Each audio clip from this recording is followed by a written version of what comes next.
بسم الله الرحمن الرحيم. الحمد لله رب العالمين، والصلاة والسلام الأتمان الأكملان على نبينا محمد وعلى آله وصحبه أجمعين.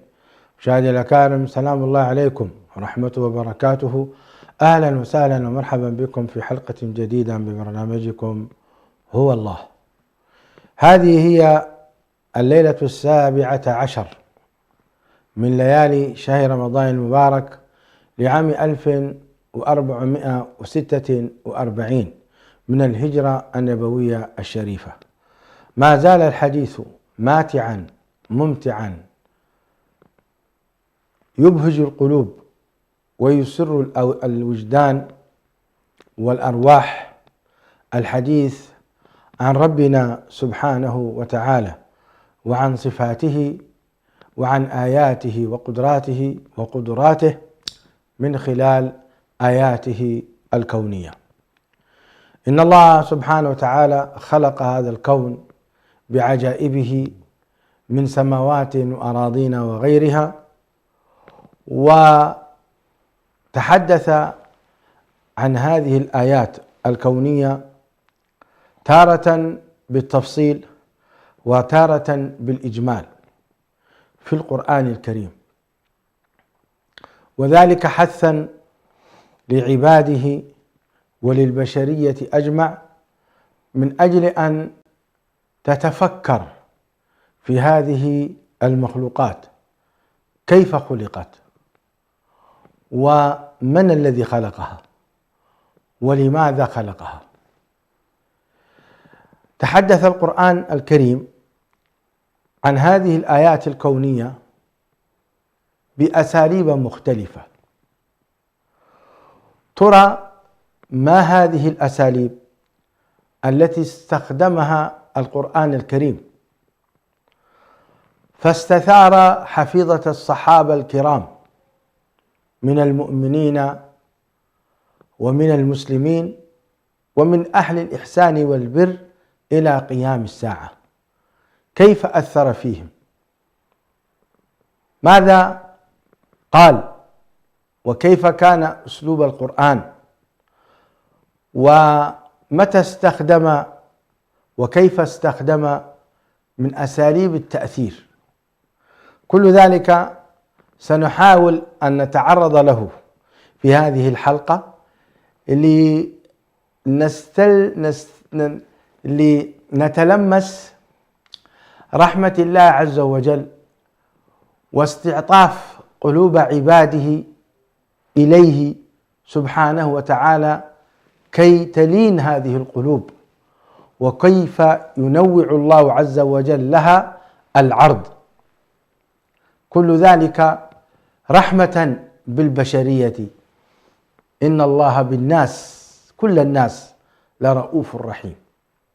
لذلك جدير بنا أن ندرس هذه الأساليب ليرتفع ميزان الحب لربنا سبحانه وتعالى في قلوبنا، إذ كيف هو ينادينا دائما إلى الخير. لذلك من أعظم ما يؤثر في النفوس حينما تسمع قوله سبحانه: يريد الله بكم اليسر ولا يريد بكم العسر. وحينما تسمع قوله تبارك وتعالى وتقرأ: يريد الله أن يهديكم سنن الذين من قبلكم ويتوب عليكم. انظروا إلى إرادة الله الطيبة المباركة الرحيمة. فيا ربنا لك الحمد والشكر. باسمكم جميعا أرحب بشيخي وأستاذي الدكتور حسن سلمان، الداعية المعروف ضيفي الدائم. كما أرحب بكم بهذه الحلقة سائلا الله تبارك وتعالى أن تكون خالصة لوجهه الكريم، نافعة لعباده، وقبل ذلك نافعة لنا، إنه ولي ذلك والقادر عليه. أهلا بكم دكتور حسن. أهلا وسهلا، مرحبا بك بالمشاهدين، ونسأل الله سبحانه وتعالى أن يفتح لنا في كتابه وفي سنة النبي صلى الله عليه وسلم. أساليب القرآن الكريم في الحث قال العلماء تنوعت إلى 3 مراتب. المرتبة الأولى الأمر الصريح، قال سبحانه: قل انظروا ماذا في السماوات والأرض وما تغني الآيات والنذر عن قوم لا يؤمنون. وقال سبحانه: قل سيروا في الأرض فانظروا كيف بدأ الخلق ثم الله ينشئ النشأة الآخرة إن الله على كل شيء قدير. وقال سبحانه: قل انظروا ماذا في السماوات والأرض. وقال سبحانه: قل سيروا في الأرض ثم انظروا كيف كان عاقبة المكذبين. قل لمن ما في السماوات والأرض قل لله كتب على نفسه الرحمة ليجمعنكم إلى يوم القيامة لا ريب فيه الذين خسروا أنفسهم فهم لا يؤمنون وله ما سكن في الليل والنهار وهو السميع العليم. تعليقكم. الحمد لله رب العالمين، والصلاة والسلام على رسول الله الأمين وعلى آله وصحبه أجمعين. أما بعد، خلق الله تبارك وتعالى هذا الإنسان وأوجد فيه عوامل أعده بها إعدادا خاصا ليتقبل ويتهيأ لرسالة الله تبارك وتعالى. ومن ضمن ما هيأه الله تبارك وتعالى به هذا العقل الذي يفكر به والذي يربط فيه الأمور ببعضها البعض، ويصل من خلال هذا التعقل وهذا التفكر إلى الله سبحانه وتعالى وأنه الحق جل جلاله. ولذلك هذه الآيات التي قدمت بها جزاك الله خير تحث الناس على التفكر، فديننا لا يعطل التفكير ولا يعطل العقل ولا يجمده كما يزعم كثير من الناس، بل تستثير الآيات القرآنية. عندما يتدبر الإنسان هذا القرآن يجد أن الله سبحانه وتعالى يستحث الناس ويأمرهم أن يتفكروا في ملكوت الله تبارك وتعالى. هذا التفكر الذي جعله الله تبارك وتعالى غاية من غايات نزول القرآن. يعني تجد كثير من الآيات تختم بقوله لعلكم تتفكرون، فهذه غاية، بمعنى أن من مراد الله تبارك وتعالى في هذا الخلق وإنزال إرسال الرسل وإنزال الكتب هو أن نتفكر. فيما نتفكر الله تبارك وتعالى قال: لعلكم تتفكرون في الدنيا والآخرة. إذا مساحات التفكر هي مساحات الدنيا كلها ومساحات الآخرة كذلك. لعلكم تتفكرون في الدنيا والآخرة كما في سورة البقرة. وأيضا قال لنبيه عليه الصلاة والسلام: وأنزلنا إليك الذكر لتبين للناس ما نزل إليهم ولعلهم يتفكرون. بمعنى أن إنزال القرآن مرتبط بأمرين: مرتبط ببيان النبي صلى الله عليه وسلم، ومرتبط بعده عليه الصلاة والسلام بالتفكر في كتاب الله تبارك وتعالى. وهنا نأتي إلى قضية الدليل والتعليل كما يقول الأصوليون. ففي الدليل اقرأ قوله تبارك: أنزلنا إليك الذكر لتبين للناس. فكل ما بينه النبي صلى الله عليه وسلم يعد في سياق الأدلة، وكل ما نحاول أن نقيسه ونربط التعليل ونربط المقدمات بنتائجها والقياسات بأنواعها المختلفة، هذا يدخل معنا في ساحات التفكر. إن في ذلك لآيات لقوم يتفكرون. فهذه الآيات تأمرنا وتحثنا بشكل كبير على مسألة التفكر. وتأتي سبحان الله سياقات القرآن في الحث على هذه الظاهرة، تارة بقوله التفكر لعلكم تتفكرون، تارة لعلكم تعقلون أو لعلهم يعقلون، تارة ينظرون، تارة أولي الألباب. دعني دكتور حسن سلمان تأييدا لكلامك أقرأ عليك حصرا عبارة يتفكرون كم مرة وردت في القرآن؟ نعم. وفي ماذا وردت؟ ستجد عجب العجاب. نعم. وردت 11 مرة. قال الله تعالى في سورة آل عمران: الذين يذكرون الله قياما وقعودا وعلى جنوبهم ويتفكرون في خلق السماوات والأرض ربنا ما خلقت هذا باطلا. الأعراف: ولو شئنا لرفعناه بها ولكنه أخلد إلى الأرض واتبع هواه فمثله كمثل الكلب إن تحمل عليه يلهث أو تتركه يلهث ذلك مثل القوم الذين كذبوا بآياتنا فاقصص القصص لعلهم يتفكرون. يونس: إنما مثل الحياة الدنيا كماء أنزلناه من السماء فاختلط به نبات الأرض مما يأكل الناس والأنعام حتى إذا أخذت الأرض زخرفها وزينت وظن أهلها أنهم قادرون عليها أتاها أمرنا ليلا أو نهارا فجعلناها حصيدا كأن لم تغن بالأمس كذلك نفصل الآيات لعلهم يتفكرون. وهو الذي مد سورة الرعد: وهو الذي مد الأرض وجعل فيها رواسي وأنهارا ومن كل الثمرات جعل فيها زوجين اثنين يغشي الليل النهار إن في ذلك لآيات لقوم يتفكرون ينبت لكم به الزرع والزيتون والنخيل والأعناب ومن كل الثمرات إن في ذلك لآية لقوم يتفكرون. سنعود ونقرأ هذا المقطع في النحل، لكن أحببت بس انظر كيف رتبها الله.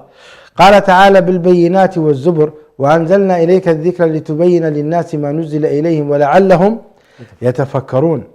قال تعالى ثم كلي من كل الثمرات فاسلكي سبل ربك ذللا يخرج من بطونها شراب مختلف ألوانه فيه شفاء للناس إن في ذلك لآية لقوم يتفكرون. الروم ومن آياتها أن خلق لكم من أنفسكم أزواجا وختمت الآيات لقوم يتفكرون. الروم أيضا الله يتوفى الأنفس حين موتها والتي لم تمت في منامها فيمسك التي قضى عليها الموت ويرسل الأخرى إلى أجل مسمى إن في ذلك لآيات لقوم يتفكرون. بالذات الموت يا شيخ حسن، وقت النوم هو موت يستيقظ الإنسان، ووقت الموت لا يعود أبدا. الجاثية وسخر لكم ما في السماوات وما في الأرض جميعا منه إن في ذلك لآيات لقوم يتفكرون. وأخيرا الحشر قال سبحانه لو أنزلنا هذا القرآن على جبل لرأيته خاشعا متصدعا من خشية الله وتلك الأمثال نضربها للناس لعلهم يتفكرون. تعليقكم؟ لاحظ هذه الآيات الآن سبحان الله يعني جاءت في سياقات مختلفة، وكأنما لو تتبعها الإنسان يصل في النهاية إلى مساحات التفكر. فالله عز وجل يقول لك تفكر في ملكوت السماوات والأرض إن في اختلاف الليل والنهار إن في خلق السماوات والأرض واختلاف الليل والنهار لآيات لقوم يتفكرون لآيات لأولي الألباب الذين يذكرون الله قياما وقعودا وعلى جنوبهم ويتفكرون. إذن هذه الآية الأولى صحيح. الثانية في العالم السيء. العالم السيء هنا سبحان الله كيف أن الإنسان في موضوع الهداية والضلال. نعم.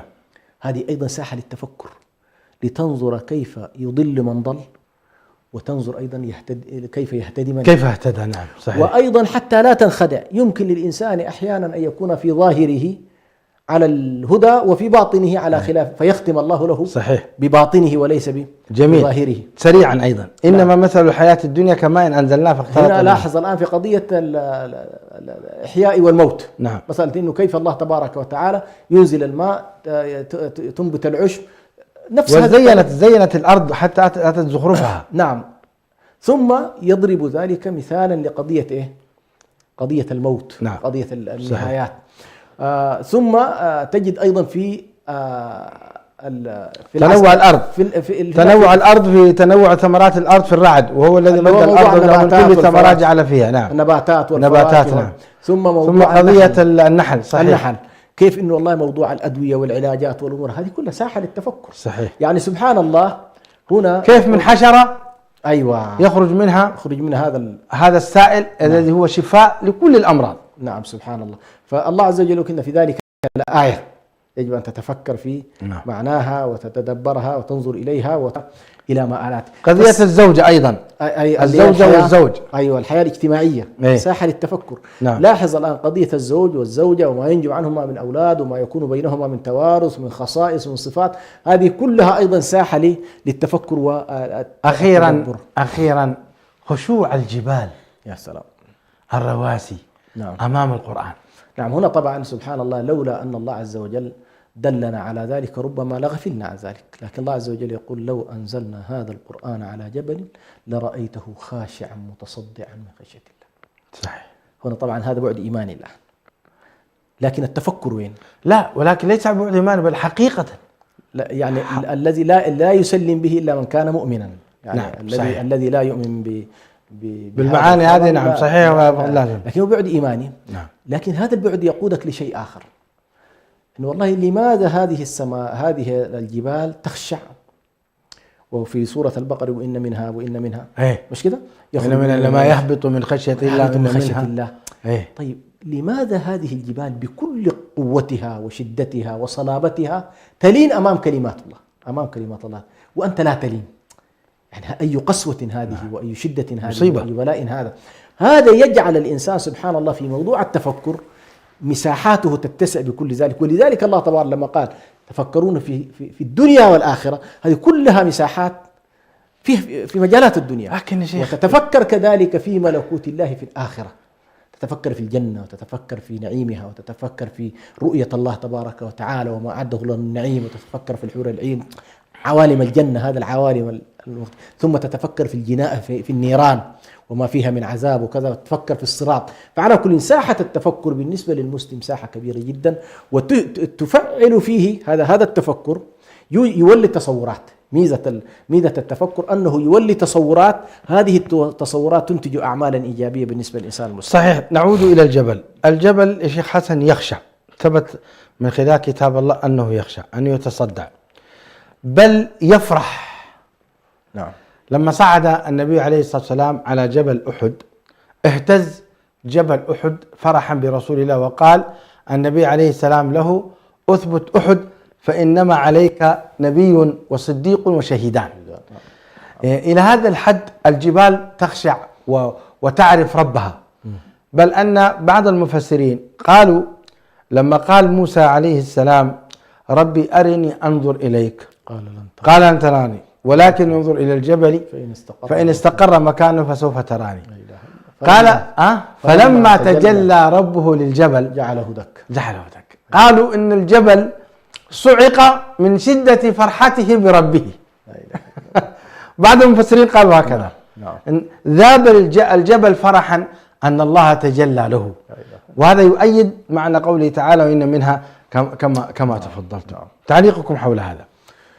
على كل هي سبحان الله، يعني كيف أن الله تبارك وتعالى يعني الملكوت كله يسبح بحمده ويأتمر بأمره ويخضع لسننه ولا يتمرد عليه، وجعلها كلها مخلوقات مسخرة لله تبارك وتعالى.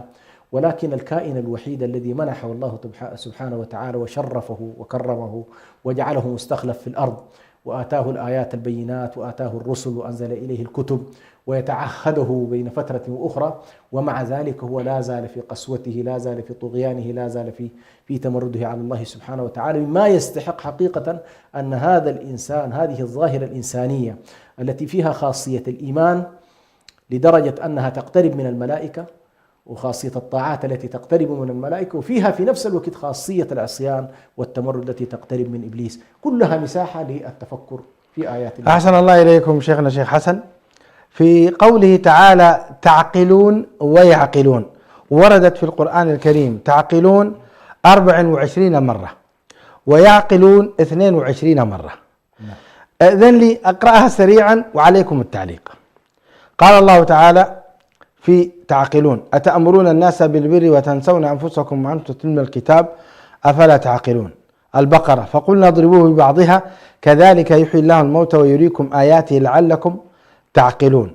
البقرة أيضا: وإذا لقوا الذين آمنوا قالوا آمنا وإذا خلا بعضهم إلى بعض قالوا أتحدثون بما فتح الله عليكم وختمت أفلا تعقلون. البقرة: كذلك يبين الله لكم آياته لعلكم تعقلون. آل عمران: يا أهل الكتاب لما تحاجون في إبراهيم وما أنزلت التوراة والإنجيل إلا من بعده أفلا تعقلون. آل عمران: يا أيها الذين آمنوا لا تتخذوا بطانة وختمت إن كنتم تعقلون. الأنعام: وما الحياة الدنيا إلا لعب وله وللدار الآخرة خير للذين يتقون أفلا تعقلون. الأنعام: قل تعالوا أتلوا ما حرم ربكم عليكم وختمت ووصاكم به ذلكم وصاكم به لعلكم تعقلون. الأعراف: فخلف من بعدهم خلف ورثوا الكتاب يأخذون عرض هذا الأدنى وختمت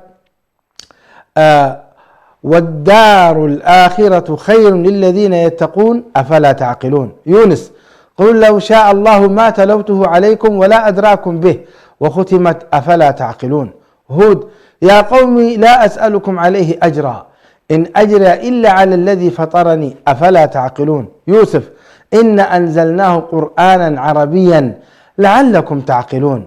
يوسف أيضا: وما أرسلنا من قبلك إلا رجالا نوحي إليهم وختمت ولدار الآخرة خير للذين يتقون للذين اتقوا أفلا تعقلون. الأنبياء: لقد أنزلنا إليكم كتابا فيه ذكركم أفلا تعقلون. وآخر ما ذكر ربنا عز وجل في الحديث قال: اعلموا أن الله يحيي الأرض بعد موتها قد بينا لكم الآيات لعلكم تعقلون. مفرد يعقلون ورد 22 مرة، وهو كذلك بدأها. سأذكر الآية الأولى والآية الأخيرة. قال تعالى: اتخذوا من دون الله شفعاء قل أولو كانوا لا يملكون شيئا ولا يعقلون. وقال تعالى: واختلاف الليل والنهار وما أنزل الله من السماء من رزق فأحيا به الأرض بعد موتها. نعم.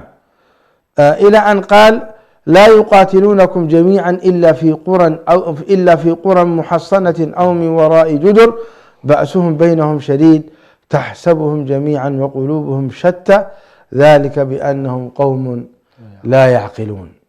تعليقكم على المفردتين. هنا على كل دي مفردة أخرى، مفردة قرآنية، وهي مسألة التعقل. القرآن الكريم ركز على قضية العقل وجعل هذا العقل مدار التكليف، ومن انعدم عنده العقل فقد انعدم عنه أو رفع عنه التكليف، كما أخبر النبي صلى الله عليه وسلم: رفع القلم عن 3 منهم المجنون حتى يفيء، المجنون حتى النائم حتى يستيقظ، والمجنون حتى يفيق، والصبي حتى يحتلم. إذن هذه مسألة التعقل أيضا من الغايات، نفس الطريقة كما أن التفكر غاية قرآنية، كذلك سنلاحظ بأن التعقل أيضا غاية قرآنية. وحقيقة يعني المفارقات العجيبة جدا، كيف يتهم الإسلام وأنت الآن تتلو كل هذه الآيات حول العقل ويقول لك والله أنتم تعطلون العقول. شيء كذب كبيرة جدا يعني. ولذلك كذب. سبحان الله، القرآن الكريم كما يقول شيخ الإسلام ابن تيمية لا يجعل الأدلة النقلية في مواجهة الأدلة العقلية. كلاهما يسميهما شيخ الإسلام أدلة الشرع قسمان: أدلة نقلية وأدلة عقلية. ولذلك يعني تفرد بكتابه درء تعارض العقل والنقل، اللي هو يعني لا يناقض الصحيح المنقول صريح المعقول.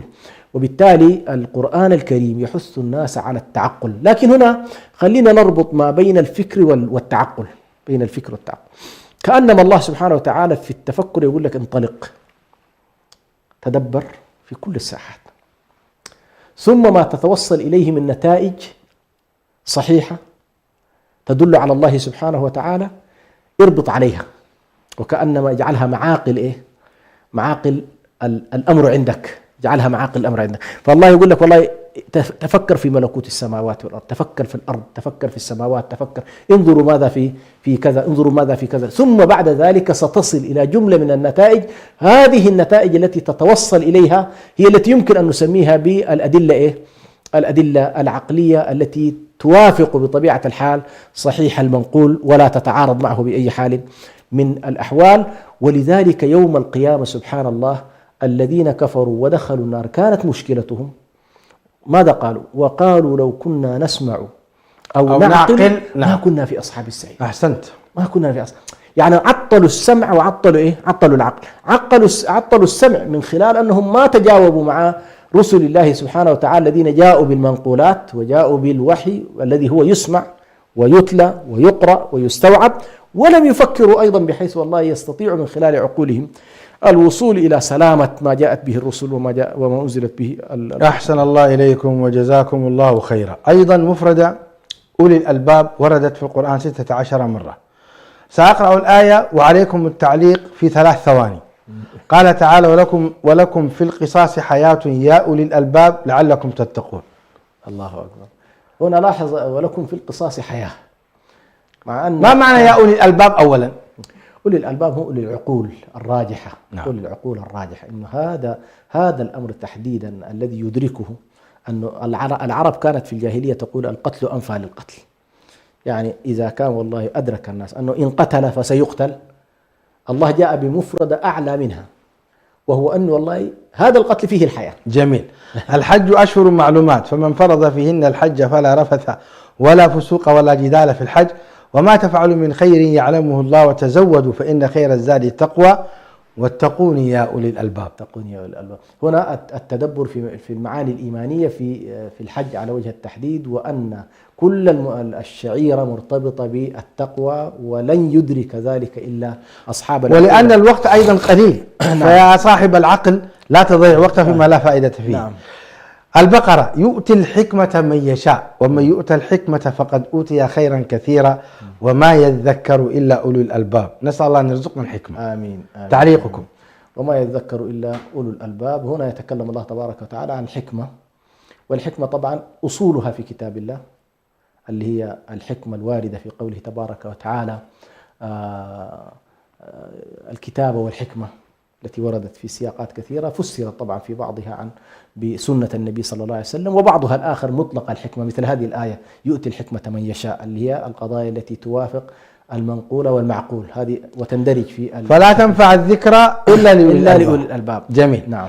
هو الذي أنزل عليك الكتاب منه آيات محكمات هن أم الكتاب. نعم. وأخر متشابهات، فأما الذين في قلوبهم زيغ فيتبعون ما تشابه منه ابتغاء الفتنة وابتغاء تأويله وما يعلم تأويله إلا الله، والراسخون في العلم يقولون آمنا به كل من عند ربنا وما يذكر إلا أولو الألباب. تعليقكم. هنا الله تبارك وتعالى أنزل كتابه فيه المحكم الواضح البين الذي يشكل جملة الكتاب، وفيه المتشابه، والمتشابه قد يتكشف، ولكنه في لحظة من اللحظات لبعض القوم قد يكون ليس متكشفا، وبالتالي هؤلاء يكلفون بإدراك المحكم والعمل بالمحكم وعدم الخوض في المتشابه الذي ليس. فمن الذي يدرك هذا؟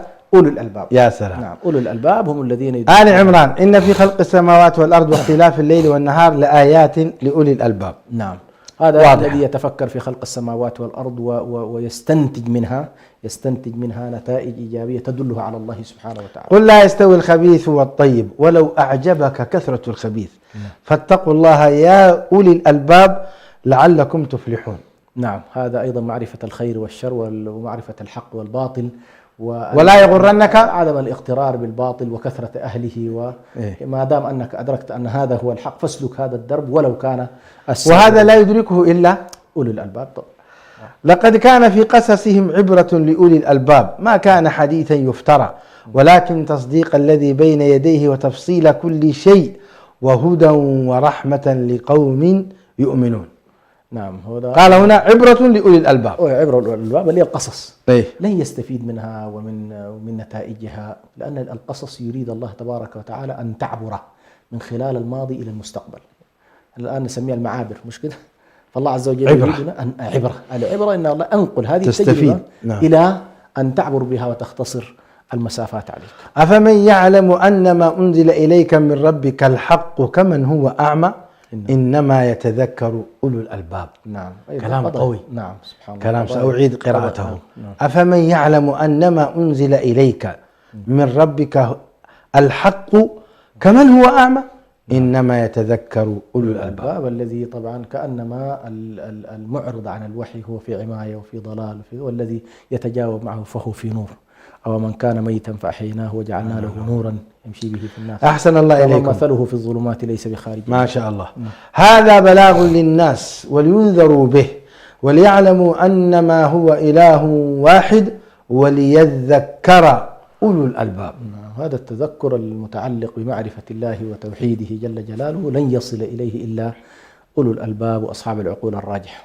كتاب أنزلناه إليك مبارك ليدبروا آياته وليتذكر أولو الألباب. هنا أولو الألباب ارتبطت بمسألة التدبر في كتاب الله تبارك وتعالى، وأن التدبر لن يصل إليه إلا من كان متعقلا ومن أولي الألباب. ووهبنا له أهله ومثلهم معهم رحمة منا وذكرى لأولي الألباب. نعم، وذكرى الألباب الذين ربما تقع عليهم من المصائب ما وقعت على السابقين، يعني مثل هذه الحالة، حالة أيوب عليه السلام. فكثير من الناس سبحان الله لا يلتفت إلى أن هذه المصيبة التي به ربما ينتقل بها إلى درجات عالية جدا. بعض الناس يستوقف عند محطة الابتلاء، فبدل أن يقول والله لعل الله أراد أن يرفعني بها والله أراد أن أحسن يحط الله لنا إليكم خطايانا. وضاعف لكم الأجر. أمن هو قانت آناء الليل ساجدا وقائما يحذر الآخرة ويرجو رحمة ربه قل هل يستوي الذين يعلمون والذين لا يعلمون إنما يتذكر أولو الألباب. أولو الألباب. سبحان الله، هنا لاحظ المقامات يا شيخ برهان التي وردت فيها هذه الآيات كلها. أولو الألباب هو مقام زائد عن مقام أهل الإيمان العاديين. سبحان الله. أي مقام ليس يعني أمن هو قانت، لا، هذا المقام عادي. لا والله. هل مقام المسلم العادي؟ لا والله. فهذا المقام لن يصل إليه أنزل إليك من ربك الحق. هذه مقامات عالية جدا، ولذلك تختم سبحان الله أولو الألباب. فأولو الألباب ليسوا أولو العقول العادية. سبحان الله يجعلنا. لذلك الله سبحانه وتعالى لما قال هو الذي أخرجكم من بطون أمهاتكم لا تعلمون شيء وجعل لكم السمع والأبصار والأفئدة قليلا لعلكم تتفكرون أو لعلكم تشكرون. نعم، ختمت بأن الإنسان يصل بهذه العوامل إلى مرحلة الشكر لله سبحانه. الذين يستمعون القول فيتبعون أحسنه أولئك الذين هداهم الله وأولئك هم أولو الألباب. الله أكبر. فعلا مقام عالي. الذين يستمعون القول هذه سبحان الله فيتبعونه. ممارسة النقد يا شيخ برهان، ممارسة النقد فيما يسمع. الآن كم نحن هلكة والعياذ بالله، كم الناس في ضياع وفي مع الأخبار التي تشيع في الناس ولا يتثبت فيها الإنسان. لكن الله يعلمنا ظاهرة إيه؟ استمع القول فيتبعون أحسنه. معناها هنالك إعمال للعقل وإعمال للتفكر وإعمال لوسائل النقد التي تصل من خلالها إلى صحة القول، ولا يؤتى ذلك إلا من كان إيه؟ أولو الألباب. نعم. ألم تر أن الله أنزل من السماء ماء فسلكه ينابيع في الأرض ثم يخرج به زرعا مختلفا ألوانه ثم يهيج فتراه مصفرا ثم يجعله حطاما إن في ذلك لذكرى لأولي الألباب. نعم، هذه مسألة متابعة عوالم النباتات وكيف تنشأ وكيف تحيا وكيف كذا، ثم أيضا تدلك على المقامات التي نتكلم عنها في معرفة الله تبارك. يعني كل السياقات يجب أن تدلنا على معنى عظيم وهو التعرف على الله سبحانه وتعالى. قال تعالى هدى وذكرى لأولي الألباب، سورة غافر. نعم، هدى وذكرى، اللغة الحديث عن القرآن الكريم أليس كذلك؟ هدى بلى، بس أنا لا أريد أن أخرج من هذا المكان. قال الله تبارك ولقد آتينا موسى الهدى وأورثنا بني إسرائيل الكتاب هدى وذكرى لأولي الألباب فاصبر إن وعد الله حق واستغفر لذنبك وسبح بحمد ربك بالعشي والإبكار. نعم، وعلى كل هو الوحي كان الوحي. نعم، الوحي الذي أنزله الله تبارك وتعالى على موسى وأنزله على عيسى وأنزله على محمد عليه الصلاة والسلام، كل ذلك هدى. أخيرا يختم الله عز وجل يا أولي الألباب بآية عجيبة في سورة الطلاق. قال الله سبحانه وتعالى وكأي من قرية عتت عن أمر ربها ورسله فحاسبناها حسابا شديدا وعذبناها عذابا نكرا فذاقت وبال أمرها وكان عاقبة أمرها خسرا أعد الله لهم عذابا شديدا فاتقوا الله يا أولي الألباب الذين آمنوا قد أنزل الله إليكم ذكرا رسولا يتلو عليكم آيات الله مبينات ليخرج الذين آمنوا وعملوا الصالحات من الظلمات إلى النور ومن يؤمن بالله ويعمل صالحا يدخله جنات تجري من تحتها الأنهار خالدين فيها أبدا قد أحسن الله له رزقا. قرأت لك هذا السياق من بداية معناه إلى نهايته وفي وسطه يا أولي الألباب. نعم، تعليقكم. هذه الآية سبحان الله لاحظ شيخ براني في سورة الطلاق. نعم، وسورة الطلاق تتكلم عن العلاقات الأسرية والعلاقات الزوجية لحظة الانفضاض. صحيح. لكن الجميل في هذا السياق أن تأتي هذه الآيات في نهايات الحديث عن قضية أحكام الطلاق، كأنما يقول الله سبحانه وتعالى بنية المجتمع إذا كانت تماسكت وارتبطت بالوحي والعلاقات الاجتماعية، العلاقات الزوجية، العلاقات الأسرية، هذه النواة إذا صلحت سيؤدي ذلك إلى صلاح القرى وسيؤدي إلى صلاح المدن وسيؤدي إلى صلاح المجتمعات ويؤدي إلى صلاح الحضارات. طيب إذا لم يلتزموا تلك الأحكام اللي يقول فيها ومن يتق الله يجعل له مخرجا ومن يتق الله يجعل له كذا، لاحظت؟ الذي لا يلتزم هذه الحدود ويتقي الله تبارك وتعالى فالنتيجة هي إيه؟ ليس من أولي الألباب، ليس من العلماء، وليس عاقل، ليس عاقلا ولا لذلك سيقع ولا أيوة. لأنه لم يستفد. يعني كأنه يقول لك والله الذين أمرتهم بأوامري ولم يلتزموا بها، النتيجة أنه الفقرة هلكت. أيوة، لذلك لما تحصل مشاكل يأتوك كبار الشخصيات يقول لك يا أخي ما فيكم عاقل، نعم، ما فيكم، أليس فيكم رجل رشيد؟ نعم، سبحان الله، ما فيكم واحد عاقل. أيوة، هذا معناه. نعم صحيح، يا أولي الألباب، يا أولي الألباب تعقلوا تعقلوا نسأل الله أن يجعلنا من وتدبروا. العقلاء. آمين يا رب العالمين. وفي كل زمان وفي كل مكان يجعل الله عقلاء، حتى في الكفار، صح طبعا، صح. حتى في الكفار صحيح، فيهم صحيح. أهل عقل نعم، وأهل صحيح. أليس كذلك؟ نعم نعم. أطلنا في هذا الباب يا شيخ حسن حقيقة، يعني سياق جميل ومؤثر جدا. نحن ما زلنا في النقطة الأولى التي هي أساليب القرآن الكريم، الأمر الصريح. الآن ننتقل إلى الأسلوب الثاني، وهو التعقيب على الآيات الكونية بما يقتضي استنهاض العقول وتوجيه الأفهام. وهذا قد يندرج أيضا فيما تكلمنا عنه، وهو الذي جعل لكم الشمس ضياء والقمر نورا وقدره منازل لتعلموا عدد السنين والحساب، ما خلق الله ذلك إلا بالحق يفصل الآيات لقوم يعلمون إن في اختلاف الليل والنهار وما خلق الله في السماوات والأرض لآيات لقوم يتقون. كذلك قال الله سبحانه وتعالى إن في خلق السماوات والأرض واختلاف الليل والنهار والفلك التي تجري في البحر بما ينفع الناس وما أنزل الله من السماء من ماء فأحيا به الأرض بعد موتها وبث فيها من كل دابة وتصريف الرياح والسحاب المسخر بين السماء والأرض لآيات لقوم يعقلون. وقال سبحانه لله ملك السماوات والأرض والله على كل شيء قدير إن في خلق السماوات والأرض واختلاف الليل والنهار لآيات لأولي الألباب. وقال سبحانه إن الله فالق الحب والنوى يخرج الحي من الميت ومخرج الميت من الحي ذلكم الله فأنى تؤفكون فالق الإصباح وجعل الليل سكنا والشمس والقمر حسبانا إلى أن قال وهو الذي أنزل من السماء ماء فأخرجنا به نبات كل شيء فأخرجنا منه خضرا نخرج منه حبا متراكبا ومن النخل من طلعها قنوان دانية وجنات من أعناب والزيتون والرمان مشتبها وغير متشابه انظروا إلى ثمره إذا أثمر وينعه إن في ذلكم لآيات لقوم يؤمنون. هو يستنهض العقول لتفكر في هذه الآيات، فما تعليقه؟ نعم، الآيات الأولى كانت آيات مباشرة، يعني فيها الصيغة لعلهم يتفكرون يعقلون. وسبحان الله كلها لاحظ، أيوة كلها شيخ برهان لاحظ ما جاءت فيها لفظة العقل ولا لفظة الفكر، لكنها جاءت وهي مفعلة، أنك مطلوب منك أن تفعل هذا العقل وتفكر خلال الآيات. صحيح. فالبداية الآيات الأولى كانت صريحة وواضحة. هذه الآيات يأتي لك بسياقات يلزم منها أنك لا بد أن تتفكر، لكن يختمها بيؤمنون يتقون. لن تحصل عملية الإيمان ولن تحصل عملية التقوى إلا إذا استطعت أن تفكر وتتعقل فيما تم تلاوته عليك حتى تصل إلى نتيجة إيمانية أو نتيجة التقوى. وبالتالي ليس المطلوب الفكر لذات الفكر وليس المطلوب التعقل لذات التعقل، ولكن ليصل بنا التعقل ويصل بنا التفكر إلى مسألة الإيمان بالله تبارك وتعالى، وليصل بنا كذلك إلى التقوى.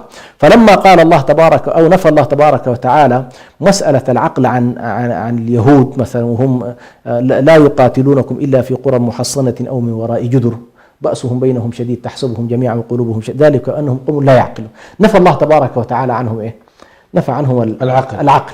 لماذا؟ لأنهم يقاتلون رسولا يعلمون في كتابهم بأنه رسول، ومع ذلك هم يصرون على قتاله وعلى مواجهته. قضية نفي العقل حقيقة فعلا تستوقفنا هذه الآيات. يعني لما يقول الله عز وجل لهم قلوب يعقلون بها. نعم. يعني لو استعرضناها بس قليلا، يعقلون بها. في الحج أفلم يسيروا في الأرض فتكون لهم قلوب يعقلون بها أو آذان يسمعون بها فإنها لا تعمى الأبصار ولكن تعمى القلوب التي في الصدور. ستعلق عليها، لكن نحن نريد ولقد ذرأنا لجهنم. ولقد ذرأنا، هذه الآية أيضا مفزعة جدا. قال سبحانه: ولقد ذرأنا لجهنم كثيرا من الجن والإنس لهم قلوب لا يفقهون بها ولهم أعين لا يبصرون بها ولهم آذان لا يسمعون بها أولئك كالأنعام بل هم أضل أولئك هم الغافلون. عليكم التعليق. الله العافية. هذا تقريبا نربطه مع الآية التي تلوناها سابقا في سورة النحل، وهو أن الله تبارك وتعالى ملكنا الأدوات، قال: أخرجكم من بطون أمهاتكم لا تعلمون شيئا. فنحن عندما نخرج لا أحد منا يمتلك رصيد علمي، ولكن من خلال الأدوات المذكورة هذه اللي هي أداة العقل أو الفؤاد كما في الآية، وأداة السمع، ولهم قلوب لا يعقلون ولهم آذان لا يسمعون ولهم أعين. هذه الثلاث، عندك السمعيات وعندك البصريات وعندك قضايا الفؤاد وقضايا التعقل، ولا يكاد سبحان الله إنسان يخلو من هذه إلا ما ندر أو رفع عنه التكليف. فالله سبحانه وتعالى يريد أن نستخدم هذه استخداما راشدا حتى يصل بنا إلى مراد الله تبارك وتعالى، وهو عبادته وشكره وتعبده سبحانه وتعالى. لكن الكافر ماذا يفعل؟ قال: لهم قلوب لا يعقلون لا يفقهون بها. ولقد ذرأنا لجهنم كثير من الجن والإنس لهم قلوب لا يفقهون بها ولهم أعين لا يبصرون بها. أيوة. ولهم آذان لا يسمعون بها. أولئك كالأنعام بل هم أضل أولئك هم الغافلون. وقال في الفرقان: أم تحسب أن أكثرهم يسمعون أو يعقلون إنهم إلا كالأنعام بل هم أضل سبيلا. هنا المنفي هو السمع الموصل إلى الهداية، والبصر الموصل كذلك إلى البصيرة، والتعقل والتفقه الموصل إلى معرفة الله تبارك وتعالى. وإلا هم ربما يلاحظون وينظرون ويسمعون يعني، لكن ليس المنفي عنهم هنا مطلق السمع، هم يسمعوا صحيح مش كده ويرون، لكن السمع الذي يوصل إلى الله، والبصر الذي يدل على الله، والفؤاد الذي يجعلنا نفقه عن الله تبارك، هذا هو الذي عطله. ولذلك حسن أيضا يعني لو أنك قلت لشخص: يا أخي اسمع، أنت تريد أن تسافر، هذا الطريق الذي هو طريق رقم ألف، هذا طريق خطير جدا، فيه من العقبات قد تهلك وتموت. أما طريق باء فهو طريق صحيح بعيد، صحيح صعب، لكنه سليم، من قد عنا عمد كدو. نعم، صحيح بعيد لكنه سليم. درب السلامة للحول قريب يقول كده يقولون صح. تمام. فالرجل ده قال لك: لا أنا ما ماشي في طريق باء، حامشي في طريق ألف. إيش تقول عليه؟ هذا واحد من اثنين: إما أنه مكذب للمقال، أو أنه ليس عاقلا. ما هو عاقل. أي ما عاقل، مجنون. يعني لا يمكن لشخص يقول: والله أنا لو قلت له أتصدق ما قال، يقول لك أصدق. طيب كيف تصدقه ولا تلتزم؟ أيوة. مش كده؟ هذه واحد من، يعني ما عندك شيء آخر، يعني إما أن تقول أنا لا أصدق، وإما أن تقول والله أنا أصدق. فإن صدقت التزمت بما قيل لك. لذلك أنا أعجب من هاتين الآيتين. قال تعالى: إن شر الدواب عند الله الصم البكم الذين لا يعقلون. نعم. وقال في نفس السورة: إن شر الدواب عند الله الذين كفروا فهم لا يؤمنون. شوف كيف الرابط، سبحان الله، اربط بينهما بالله. نعم، هنا لاحظ: إن شر الدواب الذين كفروا إن شر الدواب عند الله الصم البكم الذين لا يعقلون. والثانية: إن شر الدواب عند الله الذين كفروا فهم لا يؤمنون. نفس الكلام اللي كنت تقوله شوية. يعني العقل الذي يؤدي إلى الإيمان. هذا الخلاصة كلها، أن والله هذا الذي لم يستخدم عقله بشكل صحيح هو كالصم البكم الذين عطلوا وسائط المعرفة، فأدى بهم إلى أن يكفروا بالله تبارك وتعالى. باقي النقطة الثالثة وننهي الحلقة إن شاء الله. الأسلوب الثالث في حث الناس على تفكر بآيات الله النعي على تاركي تفكر في الآيات الكونية. قال الله تعالى: أولم يتفكروا في أنفسهم ما خلق الله السماوات والأرض وما بينهما إلا بالحق وأجل مسمى وإن كثيرا من الناس بلقاء ربهم لكافرون. أولم يسيروا في الأرض فينظروا كيف كان عاقبة الذين من قبلهم كانوا أشد منهم قوة وأثاروا الأرض وعمروها أكثر مما عمروها وجاءتهم رسلهم بالبينات فما كان الله ليظلمهم ولكن كانوا أنفسهم يظلمون. ثم كان عاقبة الذين أساءوا السوء أن كذبوا بآيات الله وكانوا بها يستهزئون. الله يبدأ الخلق ثم يعيده ثم إليه ترجعون. وقال في موضع آخر: أولم ينظروا في ملكوت السماوات والأرض. وقال في موضع آخر: أفلم ينظروا إلى السماء فوقهم كيف بنيناها وزيناها وما لها من فروج. وقال في موضع آخر: أولم يتفكروا في أنفسهم ما خلق الله السماوات والأرض إلا بالحق أولم يتفكروا في أنفسهم، إلى أن قال: ما بصاحبهم من جنة. أيضا آية أخرى تقول: ولم يتفكروا في أنفسهم، إلى أن قال: ما بصاحبهم من جنة. على كل حال الكلام في هذا طويل، فتعليقكم.